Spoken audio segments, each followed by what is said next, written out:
Halo smart people.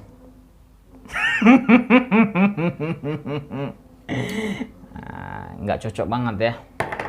Karena udah malam kan, udah malam jam 8:30 dan saya pakai kacamata hitam, kayaknya nggak keren banget. Lebih keren kayak gini apa adanya kan. Coba mohon maaf, saya benarkan dulu kameranya. Oke. Nah, nampak deh kamera ini. Nah, di vlog kali ini agak santai ya. Agak santai. Nah, Bang Fred itu mau sharing sama teman-teman yang nonton video ini.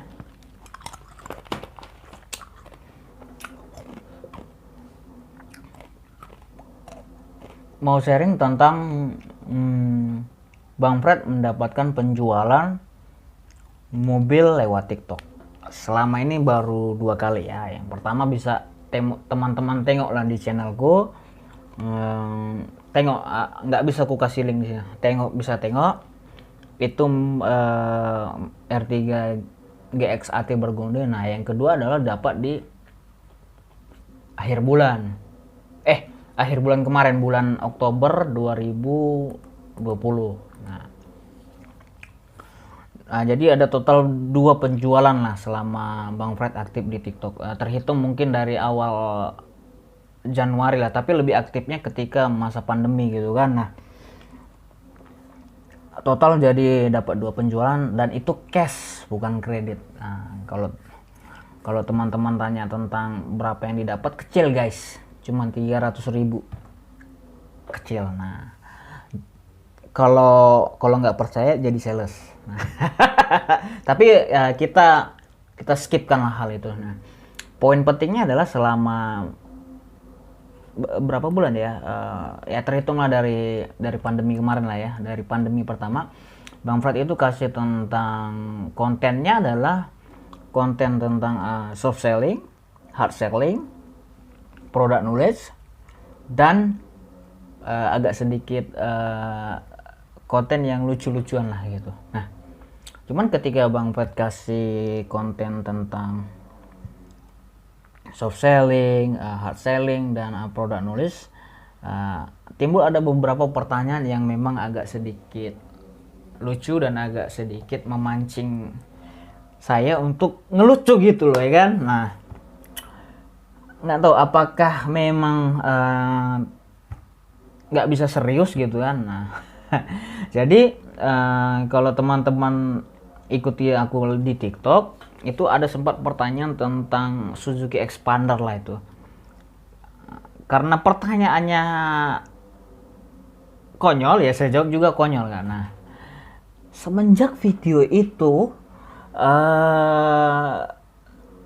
akun TikTok saya diserbu banyak komen dan followernya pelan-pelan naik. Mau tahu yang serbu komennya itu apa aja? Hal positif dan hal negatif. Kalau hal yang positif, mungkin mereka tahu nih, kalau konten saya itu memang yang konten yang khusus pertanyaan tadi itu adalah memang buat lucu-lucuan gitu. Nah, tapi kalau yang negatif, kebanyakan mereka menganggap bahwa ini nggak bagus direspon kan. Cara merespon saya yang menyepelekan customer, terus banyak hal lah yang di situ. Nah, karena semenjak hal itulah followersnya pelan-pelan naik, tek tek tek tek tek tek tek tek. Padahal tujuannya adalah saya cuman mau untuk create konten dan memperkenalkan ke orang-orang pengguna TikTok bahwa saya sales Suzuki gitu. Nah, seiring banyak yang komen hal positif maupun negatif, saya jadi pelan-pelan mau kasih tentang product knowledge dari baik fitur, dari tentang perbankan, tentang buy checking, tentang self awareness. Mungkin kalau teman-teman yang follow saya di TikTok, ada beberapa poin yang memang saya selipkan tentang self awareness dan self love. is about what God give it to you kan. Nah, mungkin nanti tentang self awareness ini bakal saya buat konten khusus lah kalau teman-teman penasaran tentang self awareness dan self love ya kan. Nah, kembali ke topik.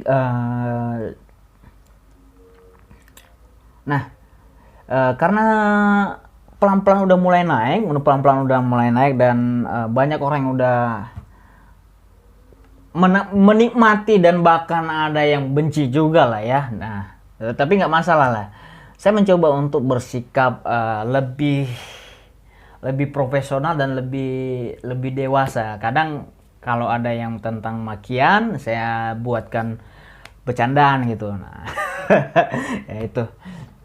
Tapi terlepas dari hal itu, tentang hal-hal bercanda dan lucu-lucuan itu, saya memberikan tentang soft selling, hard selling, dan sampai product knowledge.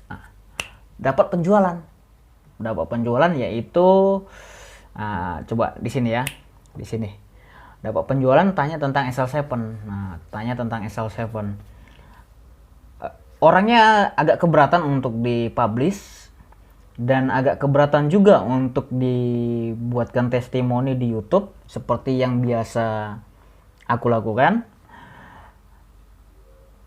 Tapi poinnya ada beberapa orang yang memang agak kurang suka untuk dipublikasikan. Ada orang yang memang nggak suka gitu, dan aku menghargai hal itu. Nah, aku sempat minta beliau untuk kasih testimoni nih. Lihat di sini nih. Nah, aku sempat minta beliau untuk buat testimoni di YouTube. Cuman beliau agak berkeberatan, tapi nggak masalah. Saya menghargai lah ya. Tapi poinnya adalah TikTok itu keren banget. TikTok itu tempat kita create konten, tempat kita jualan juga bisa, tentang segala hal lah ya. It's like Facebook, Instagram, YouTube lah ya gitu. Tapi semakin kesini itu TikTok itu kayak semacam kayak apa ya, saling unjuk taring gitu, saling mencoba kuat, mencoba keren gitu kan. Adalah mungkin teman-teman yang aktif di TikTok, maksudnya adalah ada beberapa orang yang buat konten itu menyinggung ras, menyinggung kepercayaan, dan nyinggung dari sisi finansial. Nah, nggak tahu apakah mereka termasuk orang yang looking attention gitu kan, ataukah memang orang yang kurang kasih sayang gitu. Nah, gara-gara hal inilah TikTok itu dipandang jadi tempat yang negatif. Ya mungkin teman-teman tahu lah ya, yang aktif di TikTok itu kayak orang yang sok kaya dan sok galak itu si Wilson, dan yang kedua adalah mungkin si Mbak R gitu kan, dan ada beberapa yang kecil-kecilnya lah ya, itu ngebahas tentang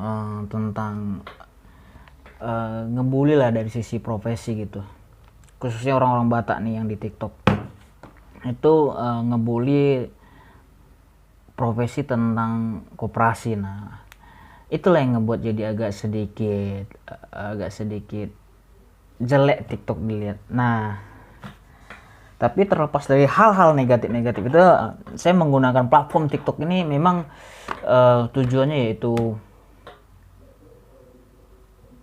jualan gitu kan.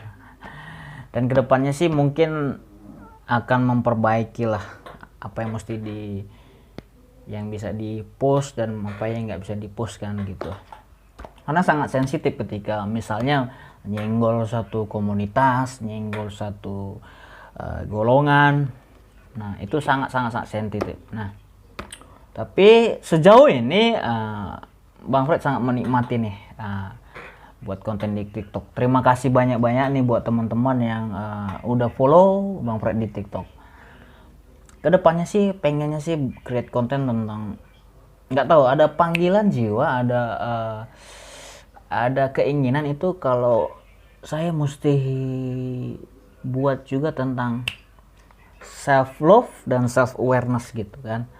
Eh, nggak tahu, kayaknya asik gitu, kayaknya sudah lama terpanggil gitu. Segitu aja dulu ngobrol santainya nih tentang TikTok. Kalau ada teman-teman yang mau coba untuk buat akun TikTok, pertama-tama boleh-boleh aja nih, agak sedikit skeptis gitu. Tapi perlu dicoba. Dulu saya termasuk orang yang skeptis untuk buat TikTok. Tapi semakin kesini saya menggunakan akun TikTok untuk tujuan yang positif. Nah, kalau ada teman-teman mau coba untuk buat akun TikTok, bisa klik link di bawah, itu langsung terdaftar. Dan next nanti saya bakal ngobrol tentang TikTok yang memang saya alami gitu. Nah, oke, thank you buat teman-teman yang udah nonton sampai akhir. Kalian nggak perlu untuk klik tombol subscribe apalagi lonceng. Tapi udah sampai di menit terakhir ini, saya ngucapin terima kasih banyak-banyak. Well, akhir kata, mohon maaf jika ada salah kata, dua kata yang disengaja maupun nggak sengaja. Thank you.